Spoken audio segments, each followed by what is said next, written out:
સ્થાનિક સ્વરાજ્યની સંસ્થાના ઉમેદવારોને લઈ ભાજપમાં મંથન, નિરીક્ષકોએ સોંપેલી યાદી પર ઝોન વાઇઝ શરૂ થશે ચર્ચા।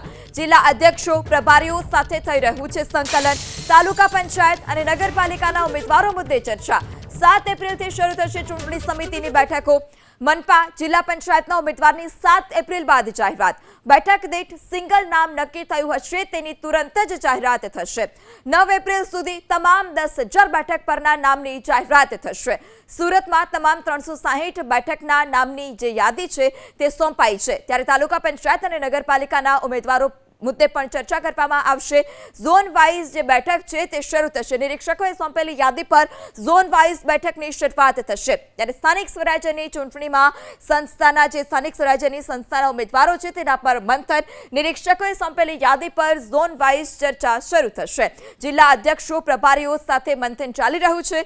તાલુકા પંચાયત અને નગરપાલિકાના ઉમેદવારો મુદ્દે ચર્ચા।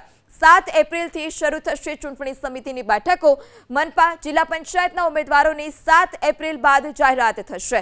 બેઠક દીઠ સિંગલ નામ હશે તેને તુરંત જ જાહેરાત કરી દેવામાં આવશે। 8 એપ્રિલ સુધી તમામ 10,000 બેઠક પરના નામની જાહેરાત થશે। સુરતમાં તમામ 360 બેઠકના નામની યાદી સોંપાઈ।